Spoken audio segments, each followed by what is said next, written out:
Greetings, Darklings, from across the interwebs. It is once again I, the Duchess, Precious Ken. And I have with me my favorite video editor and co-host. It is I, Katy. What's up, everybody? We are excited. I'm going to start out again with another, I'm vibing the unboxings. People keep sending me stuff, and then I do it. Now, all right, admittedly, I already opened this one because it included a t-shirt, but it was from Give Take Records in Minneapolis, Minnesota.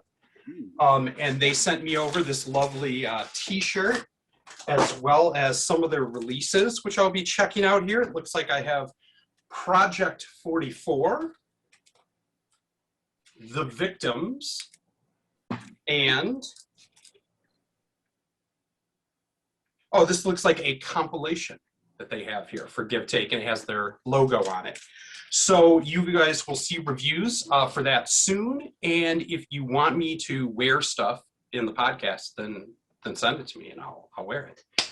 I'm very excited. We have a really cool guest that I just discovered recently from the Sounds and Shadows group, and started playing through this new EP, and it is just fire. And then I learned more about it, so I'm really excited to have them here with us. Manticore Kiss, welcome. Hello, hello. Thank you so much for having us. So nice to meet you on the interwebs. Yes, in person finally. Like I said, I got this EP and I must have spun through it 10 or 15 times now. I really liked it. I threw it in our Friday Bandcamp reviews. It's just got a really interesting sound that I'm not hearing a ton right now. So why don't you start out, tell me a little bit, we'll say your names, what you do in the band, and then kind of how this project came together. I guess I'll start. I'm Kat Basto. Hello, so lovely to meet all of you. I am the co-writer, co-vocalist, and keyboard player in Manticore Kiss. And my name is Ari Mansell. Also co-vocalist, co-writer, and I play also at the violin and cello and string orchestrations too. Which is so cool.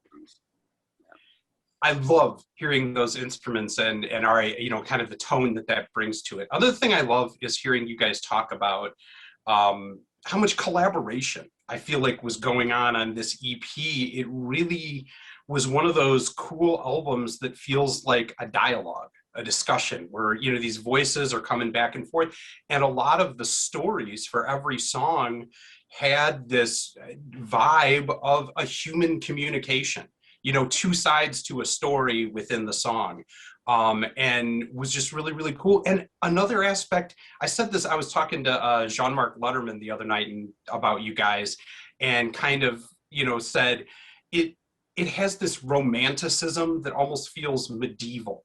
You know, I mean, it's goth music or cold wave music, but it just has this, you know, because of the cellos and kind of these bygone instruments, has this real feel of romanticism in a aloof, far away, you know, kind of, and I think that's something that I just love seeing that was very prevalent in older goth music that I don't see as much anymore. So why don't we start out talking about how much did that play in and the instrumentation, and are you guys like weird Renaissance Fest nerds? Well, we're not weird Renaissance festers at all. Not that there's anything wrong with that, because I've done that. So I think the old school classical influence comes. I've been playing violin since, well, for 31 years. And cool. I was classically trained, so I have a lot of like classical influence in it as well. And Kat has got a lot of, well, you can tell, in classical voice. And Yeah. I studied classical voice when I was in college at Vancouver Community College. What's up, VCC? And I also, when we were studying, I was studying composition, and I was really intrigued about the Romantic era of music as a whole. Not so much instrumentation-wise, but just the thematic process of what Romanticism is. You know, there's beauty, Sure.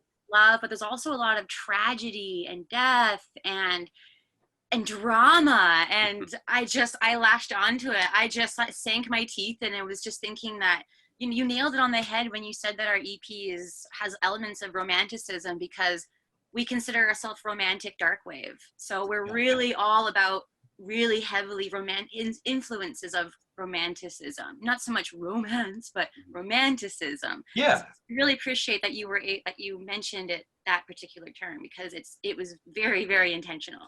Well, I am a pretend professional musical critic.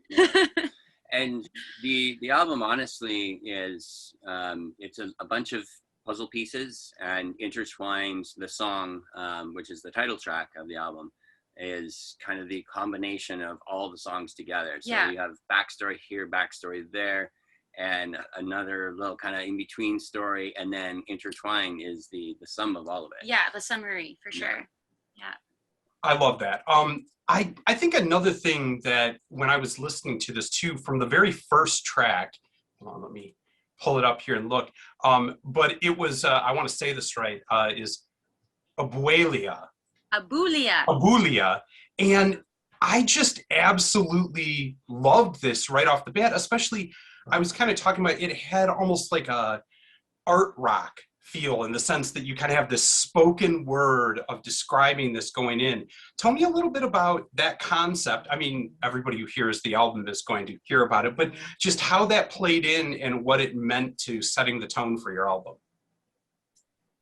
Well, Abuelia was kind of a brainchild, one of my brain children, basically, that I brought to the band, and it's really just talking about a particular feeling and just kind of exploring that that kind of universe, I guess, or that kind of like that world of when you feel like you're just on emotional standby and you're just kind of an empty shell. And I just thought that, I feel a lot of people can really resonate with that, especially during the pandemic. Yeah, especially right now.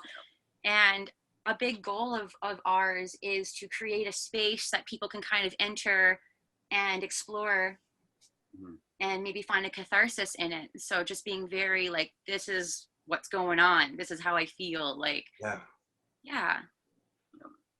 Very cool. Very cool.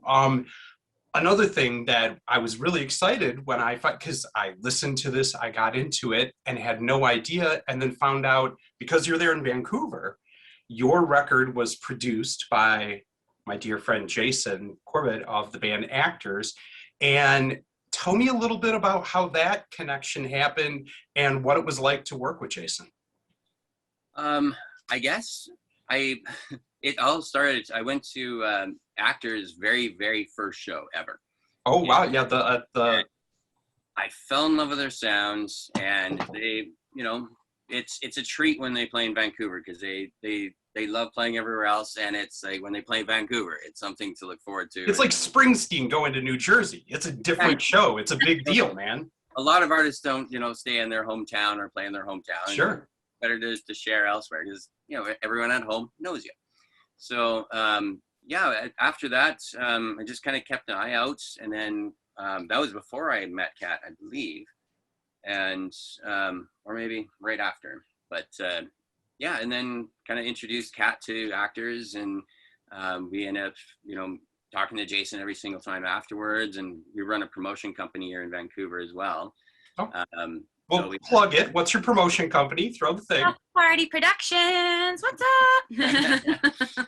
So we just, seeing him in passing and just like cultivating that relationship or whatever. And we heard of what he was doing with his studio and what Jackknife sound, and we're like, this is the guy that we want to do our album, because he's going to do it a good job and he's going to do it right. I really love the soundscape that he creates. A good friend of ours, Robert Carterwall, he's worked with him on a few albums, The Gathering, and I've just been loving everything that's been coming out of the studio when it comes to the soundscape. The aesthetic as a whole just really resonated with me, and Jason as a person, just where we get the same vibe, and he's just so easy to work with. He's so really kind. We all just kind of really resonated with what our message is, and he really took that very seriously, and he took our project very seriously, and I think that was like the most important thing, was that we all just really resonated with it. It's hard to find a producer that has the same vision and has the same vibe. And Jason was absolutely perfect for, like, we knew he was going to get it, and we knew he was going to make it sound good. He's also hilarious. He's very funny. He's so funny.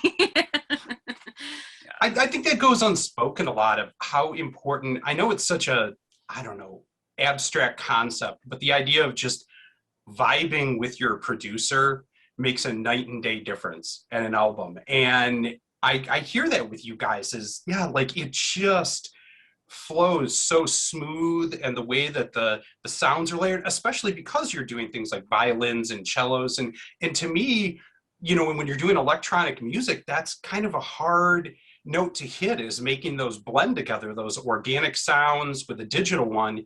And man, it is just seamless in this. And I love the way it comes together and sounds. All right, I've been hogging. So I'm gonna let Katy now come through and ask a question. Okay, so I can tell that you do have those neoclassical, like romantic era types of vibes, and I have a question pertaining more to like the goth culture. Oh my goodness. Okay, so like people will find themselves in goth for a number of reasons, and when I'm seeing a lot of your homages to these creatures in the past, or these types of like medieval century types of references, I wonder like what drew you to this genre instead of doing like prog rock or something, like what was your first introduction? I also would like to know to goth that like really drew you in. I've been a goth since I was a teenager. Like, what I remember very distinctly, the first time I saw a goth, it just clicked. I was like, oh my gosh, that is me. That is exactly what I want. And I remember starting to look for CDs at A&B Sound back when that was still a thing. And I found this compilation CD called Heart of Darkness, and it was a goth band. Classic. The first song actually was Bela Lugosi's Dead from Bauhaus, Sisters of Mercy, Here Comes the Rain by The Cult, Gene Loves Jezebel, like all these really classic bands. And as soon as I heard Bela Lugosi's Dead, I know this sounds so cliche, but I was hooked. Like I've been really into that world all my teenhood. Stopped being a goth for quite a while in my 20s, but then, as you get older and you kind of become more sure of who you are, it came back into my life when I was in music school. And, when you're going through academics and everything, especially with music, you're really pushed to figure out who you are as a person and as an artist. And so your identity comes into play. And I really found it. I like rediscovered myself as a goth all over again. And I was able to bring in all these influences from the 80s and the 90s, like Switchblade Symphony, and a huge fan of those guys, Depeche Mode. And then I started exploring new bands like She Passed Away, Actors, Crew Live. And so I started to incorporate the past and the present and kind of formulated my own take on it using what I was kind of studying at the time, being, romantic music and pop. And so it all kind of just amalgamated. It was just sort of a natural progression, and I've never felt more right. It's never felt more right to be back doing this. So that's my story, at least. Yeah, and I think my approach to the goth scene, post-punk scene is, well, I'm a child of the 80s for one, which probably helps a little bit. But I had, for the longest time, I guess, lyrically, I was following music that was so goth, and I had no idea. And, more like kind of like I used to call it goth metal on my iPod, because I didn't know what to call it. And we're talking like Nightwish and Into Temptation and some of the, Tarja Turunen, and following some of these bands. Mm-hmm. And I ended up getting involved in playing a lot in the rockabilly, and then moved into the psychobilly scene, which seemed to be a lot more lyrically more relatable, and it's a little darker, and it's a little like, I vibe with this way better. And then, listening to some of the old what I called the old 80s music. Just ended up, all the stuff I loved ended up being part of, you know, it was all the old bands like Bauhaus and Echo and the Bunnymen and like all these older bands that, yeah, and I just kind of realized that I kind of has always been this way and didn't know what to call it until the last, you know, probably maybe 7 years or something like that. But yeah. Ken, do you have something? It looks like Oh, you're... no, I just, I was shining, that's all. Oh, you're checking out your own reflection for a sec. Yeah, gotcha. Okay, so for your most recent EP, you had a few tracks that I really, really enjoyed. I was hoping that you could like talk more about let me pull up the track names really quick so I don't mess it up. Okay. Could you tell me more about the story behind Endless Winter? Yeah, Endless Whisper was written a lot based out of my own personal journey with dealing with post-traumatic stress disorder. And I used to be a paramedic and professional firefighter for 15 years and was basically required to retire because of my PTSD diagnosis. Sure. And it's been a really it's been an interesting journey, and it still is. It's a journey that I know so many friends and colleagues that are still working, and some that have been forced to retire as well. And the struggle is real. It's more. Yeah. It's not a cure for it. There's more. It's just managing it. And so I wrote that song within about 20 minutes, actually. I just got the news of a friend's suicide, and I went for a walk and I wrote that song. And my hope was with that one, it was just others out there that are struggling are able to identify with it and are able to hear that final message of you've always mattered. You know, yes, you're going through all this. Yes, it sucks. It's heavy. It's dark, but you always matter. Hang in there. So that's where that song came from. It's probably my most personal composition thus far. It's like his personal anthem almost. Yeah, it's my personal story. So I mean, I definitely felt that because it's very it conveys that emotion very, very well, and the way that you sing it is just like you're on the edge of your seat, kind of like hanging on every word. And I just wanted a little bit more to know about that, and it seems very relevant, especially in this last year, to like keep in mind the mental health of our essential workers, because there's a lot of stuff that they go through on a daily basis that we don't necessarily know about from the outside. Yeah, totally, absolutely. It's okay, a silent struggle. yeah, wow. Thank you for sharing. I'm gonna lighten it up a little bit with my random card question. Do you have any pets? Not yet. Not yet? Wish. Okay. What's your ideal pet if you could have any pet in the whole wide world? Kitty. I want a kitty so bad. I'm good, cat or dog, either way. Anything that's furry and cuddly, I'm cool with. That would be amazing to have a little fur baby. Must be cuddly. That's the requirement. Must be fluffy and cuddly. Yeah. If it cuddles, I'm happy. Not guinea pigs. No, well maybe, I don't know. I just want it to be cuddly. If it can just let me hold it and all day long, then I'm good. I feel like I read somewhere that chinchillas can live to be quite old, so True. maybe not a guinea pig. And they are very soft. Yeah. Very soft. But they're dumb. Well, they have like the cutest little bathing cycle. You can't deny it. Little dust bath, so cute. Okay, we can circle back to my questions in a little bit, but Ken, you can go ahead again. Okay. Now we're going to reach the time where we are a music review page. So I always love to ask the artists that we have on, what are you listening to? And in particular, I mean, especially new stuff that you're being inspired by. You know, you guys kind of talked about both the history of some of the stuff, but that you're involved in the new music scene too. What's some of the stuff that's spinning your wheels right now? Go ahead.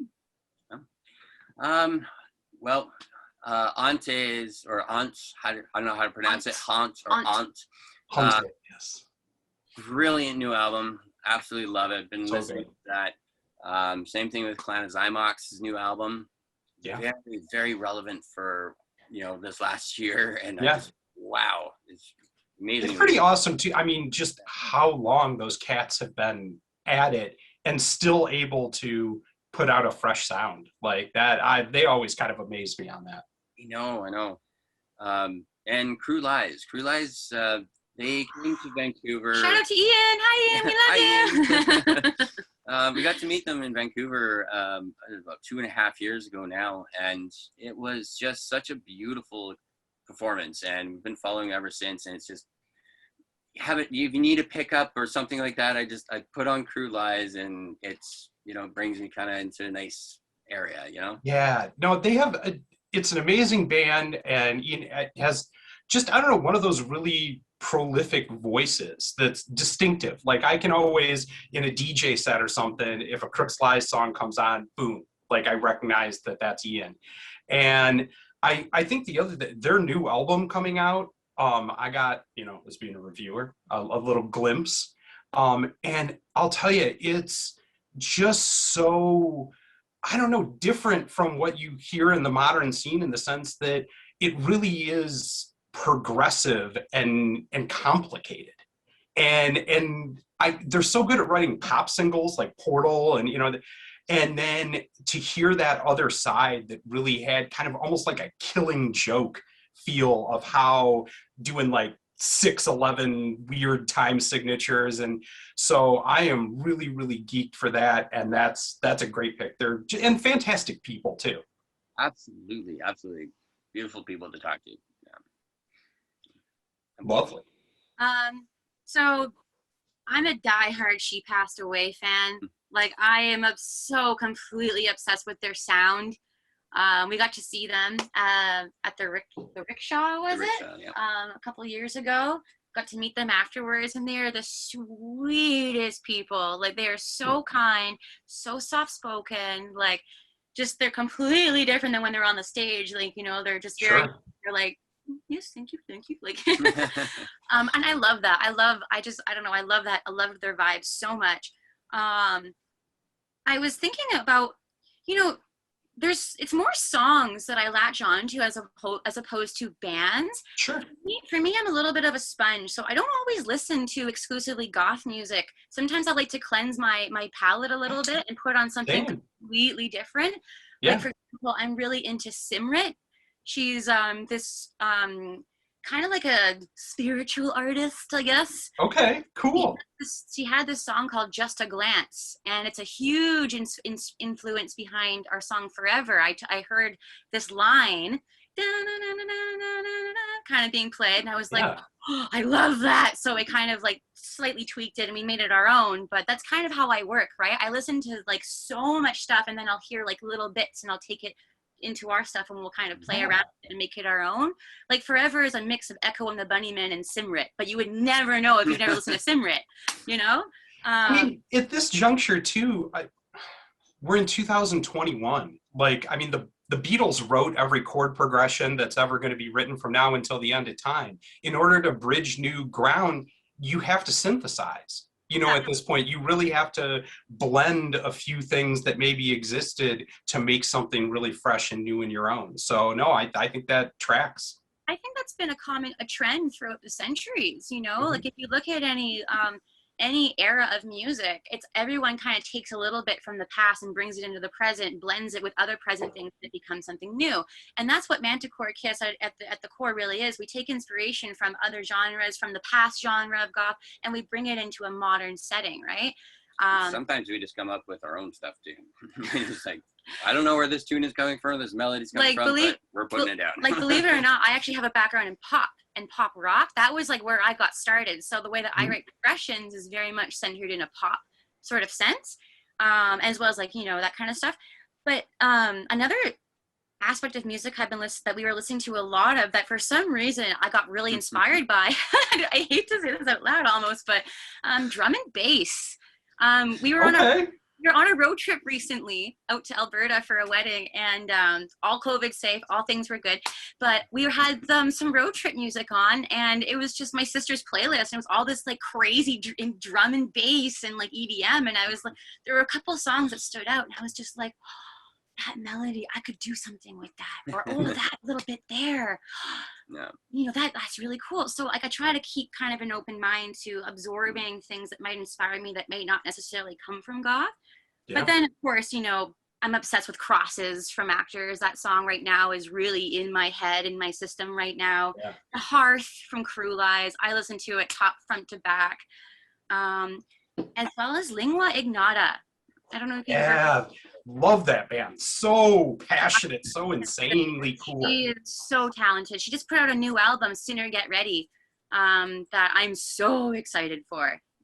But I honestly think like that band might be one of the most raw things in the genre, where you hear it and it's just, I picture like old Italian women on a cliffside tearing at their hair at like a funeral or something. Like that's the level of emotion I feel every time I hear them sing. Live performance of Lingua Ignota is an experience in itself. Silent. The stage presence, the visual, it's an immersive experience. It's the first time I've cried listening is in amazing. a long time at a performance. Like I was watching her and I legitimately cried. I've never been that like pushed. Yeah, that's amazing. That's so cool. The audience is dead silent. Like it's like, whoa. Yeah, you can never see her live. Do it. Yes, that is on my list for sure, and I never have. So I'm going to try and make that happen. Yeah, I hope I answered your question. I know they're not necessarily bands. No, that was perfect. That's what I wanted to hear. I wanted to get an idea of what you guys are spinning, so other people can know where that comes from. Absolutely. Yeah. So okay, I have another question. So you were mentioning in the last response how you like to kind of take the idea behind like a found poem and apply it to like structuring your songs. So in regards to your songwriting process, how do both of your separate writing processes come together? Like how does a album like what you've just put out happen and sound so cohesive with two totally different mindsets behind it? I think both of us have unique ways of approaching a new song. Like we've shared the writing pretty equally on the album, and even with the next EP that we're working on as well. It's interesting. My approach, I will sometimes it'll come up with just a lyrical bass or whatever. Sometimes I'll hear a melody with it or something like that, and I'll try to phrase the lyrics in a way that makes sense and able to write music to, and then I'll notate usually everything out, like writing the music itself, transmit that into MIDI, and then I'll give it to Kat and say, I need your help with designing some of the synth on this and some of the rhythms and drum beats, because she's really, really good at putting a lot of our drums together and putting the synth together, because she's playing the synth, she's playing the keyboard, that's her expertise. I can write the orchestrations, no problem, but here's what we have. So, and then I just pass it to her and she makes magic. And then I guess if I have a song that I've written, usually my songs, I spend a lot of time on my own, kind of like, it's kind of like how you said before in the very beginning, kind of like, it's sort of like a conversation. So like usually if I was to speak metaphorically, I usually approach Ari saying like, I have something I need to talk about. I have something I need to say, and here is, and I need you to listen. I need you to hear what I'm saying. It's kind of like how couples talk about issues and things like that, right? And given the fact that we both struggle with mental health stuff, like I have depression and anxiety, and my own form of PTSD as well. And so sometimes if I have something on my mind, or if I have something that I need, I need to talk about, I approach it the same way with music. So sometimes what I'll do is I'll spend some time on my own, just really trying to put out the words, and I'll have a rough idea of the chord progression. And then I'll come to Ari being like, hey, I have something here that I really want you to listen to, and I want to see if we can make this into a Manticore Kiss song. And so I'll play the backing track, I'll sing along to it, I'll show him the words, and then without really saying anything, his intuition just kicks in and he writes the strings around it, or sometimes he'll come with another melody idea. And it's pretty much a mutual exchange. So it's a lot like a couple having a conversation to work out heavy stuff. Like, we just do it musically as well, you know, like we take that to a whole other level. I think I it love really, that. I think it, yeah, I love it too. I think it really It works so well. as a pair. I think, like, especially as artists, I think it's so important to be able to incorporate like your art and how you're feeling. I think beyond that too, when you talk about, you know, you both are going through, you know, with your mental health and working on it, it's so important, you know, to communicate that. And I think that's one of the things in a lot of bands, right? I mean, part of the struggle of being in any band that nobody talks about is that you have to interact and have a lot of hard conversations like a family all the time. And it doesn't matter how good a musician you are a lot of times or how talented, if you can't find a way to communicate and work together. And so I love to hear that it's an integral part of both your songwriting process and as your relationship as bandmates, you know, and that's so cool. And I can hear that. Like I said, it was one of the things that really struck me right off in listening to your music. So that's freaking awesome. Thank you. Thank you. All right, next question. Mhm. I really love the name Manticore Kiss. And where did that come from and what is that? I mean, I know what a manticore is, but yeah. My name, and you know, the Hebrew meaning of my name is lion, or it's full Ariel is my full name. So okay, we got the lion part, and then cat. I've always called her my little bat, and we thought, okay, we got the lion and the bat, and we're like, the manticore makes sense because we got the, you know, the bat and the lion. And the scorpion tail is the kiss of our music. It's the sting of what we have to put out there. There's like this intensity that comes from the sting. Yeah, it's the, you know, it's the Manticore sting, the Manticore kiss. It's yeah. You know. I love that. That's awesome. I like the meaning behind that. Okay. My last question for you guys is, you just put out this first EP. And it's kind of, you know, just happening and getting rolling. What is the future that you're hoping for with Manticore Kiss? I know the world right now is in such turmoil and who knows what's going to happen here or there. And, you know, but if we were to do another interview a year from now, the same time in 2022, what would you want us to be talking about that's happening for you that you're excited for? How amazing our tour just was, our world tour was. Our European tour. Opening for actors, or opening for crew lives, or she passed away. Like being at Mara Luna, like Castle Fest, anything like that. That's kind of our goal. Maybe North America and specifically Canada, maybe in the States, there's some good scenes out there, but we really want to get things spread out to as many people as possible. Reach as many people as possible, either the online downloads and distribution, but also, you know, go to these places and play for these people and just really just go everywhere we possibly can. And hoping that we hear that we've changed people's lives, because that's big. It's one thing for us both to communicate to each other and maybe feel better, but a big reason why we write this music is because we want to kind of end the stigma of mental health, right? Mm-hmm. So like Abulia and Death, those are very literal songs. Like, yeah, this is how I'm feeling. This is straight up how I'm feeling. And it's okay to talk about it, right? And so we hope that when listeners listen to us, that they get this sense of catharsis, and that, they explore this dark place within themselves, but they come out feeling better, you know? So getting that kind of feedback from people would mean so much. Like if we can change even just one person's life with our music, like that would just warm my icy little heart, you know? Kind of like the message of, it really sucks, it's really dark, but it'll be okay. You hang in there, you'll be fine. You'll be okay. It's okay not to be okay. We're here with you. Oh my God, you got a kitty. This is Freya Sixbean's Pirate Queen. She just came up to yell at me, so I thought I'd let her say hi. Hello, Freya. Oh my God, you're so pretty. Very beautiful. Oh my gosh. Okay, I'm geeking out. I'm such a geek with Katie's. I'm gonna have to get a cat now after this interview. Oh, I want to reach to the screen. Freya's my little three-legged, 7-toe on each foot kitty. Wow. Oh, look, now Katie's doing it too. We're gonna have a pet show. Oh my I love goodness. it. We don't have this, she hasn't been coming in here much. She must have heard you guys and like the sound of you.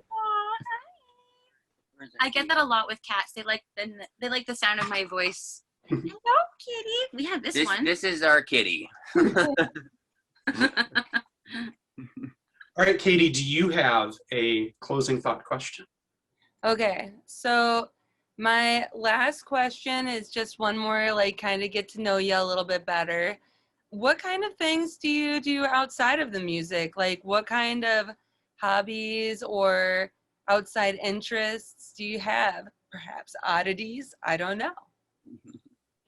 Well, What kind of weird shit are you into? so weird. I'm disappointingly really pretty chill. Like I'm actually a singing instructor. So I actually will teach voice like online virtually across the interweb. So that's been really rewarding. I also love yoga. I love doing yoga to help with my mental health and my anxiety. Nice. It Very brings cool. me down quite a bit. I love cooking. I'm into that too. I feel you there. Yeah, I see a lot of your sweet nacho posts, and I'm always like, oh, what's in that? It looks so good. I have a nacho obsession. It's a problem. I dig it. I dig it. Yeah. I'm pretty boring, to be honest, outside of music. Like I love going to goth clubs when they're open. That's the thing I love to do. I love to dance. I love to just boogie down, have a good time. I haven't done that for a while, but this whole thing called the pandemic. Yeah. Yeah, normally me, I like to be active. Like doing walks or bike rides or just enjoying nature. We love camping. Yes. We wanted to do another kayak trip this year, but we did one a couple of years ago. But like just getting out in nature, camping, that's a big thing. Kat and I both really love.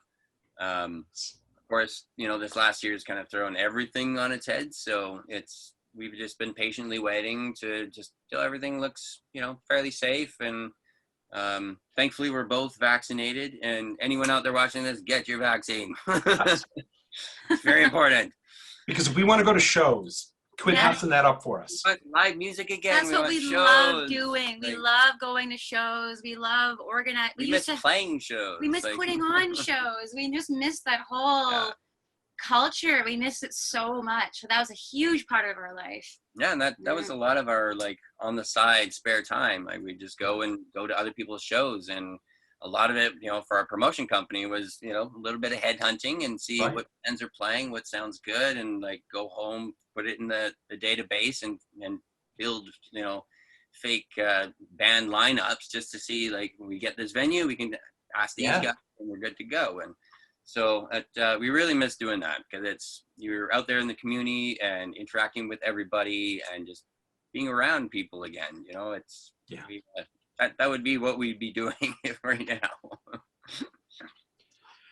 Okay. This has been wonderful talking with you guys and having you here. When we end the interview, we always like to spin out to one of your tracks for everybody to enjoy. And I always like to ask you guys, so off this EP, what track would you like us to share as the epitome of Manticore Kiss? Definitely. Intertwined. Yeah, intertwined. That's the summary. Title track and And it's also our new music video coming out on August 15th is for that song. So nice. You'll have to remind me. I'll make it song of the day. Absolutely. It's dark, as you know the song is, but the visuals bring it even more home. So some nerdy fact here for you. I'm really into Easter egg dropping. We've actually been leaving lots of little hints on our Instagram. So when you watch the video, you may notice, if you're familiar with our Instagram, you can go on, and if not, go on to our Instagram and check out some of our photos, because especially for our song title photos, because those may or may not be Easter eggs alluding to what I like that video. Yeah. So if you like to nerd out like me, like there's lots of big, massive hints that are going to be in this video that we may be alluding to on our Instagram. I'm going to go solve the mystery. I'm going to go look that up. Everybody check out the Instagram. This has been Manticore Kiss, and we are going to spin out to their track Intertwined. To all of you out there in interweb land, keep it dark, yo.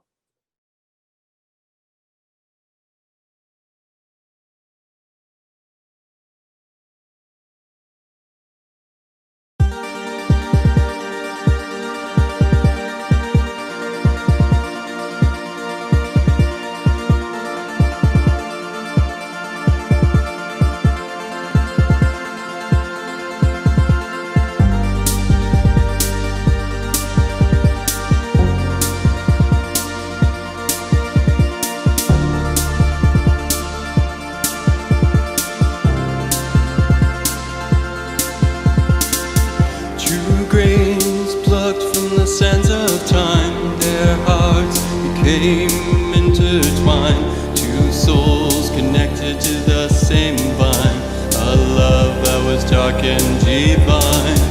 He suffers inside, but suffers with grace. She sees the pain upon his face.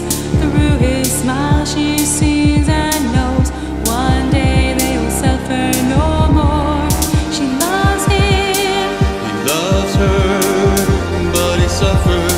and she knows, but she Cannot let him go. Let him go. She loves him, Loves her, but she suffers. and he knows, but he cannot let her go. Let her go. For years she asked him to stay, despite him wanting to pull away. And stay he did, though it always hurt to be alive on this miserable earth. She suffers inside, but suffers with grace. She bears the pain upon her face. May they suffer no more. Suffer no more. She loves him, He loves her, but he suffers. and she knows, But she cannot let him go. Let him go. she loves him, He loves her, but she suffers. and he knows, but he cannot let her go. Let her go. Each took their bodies, not their minds, their hearts still intertwined. He pulls her in, meeting loving eyes, and says, "My precious, it's time." She says, I understand, my dear, thank you for all these many years. Now let us leave this world behind and be forever intertwined. She loves him, He loves her, but he suffers. and she knows, But she cannot let him go. Let him go. she loves him, He loves her, but she suffers. and he knows, but he cannot let her go. Let her go. May they suffer no more. Suffer no more. No more. No more. No more. Suffer no more. Suffer no more. No more. No more. No more. May they suffer no more. Suffer no more. No more. No more. No more.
He knows, but he cannot let her go.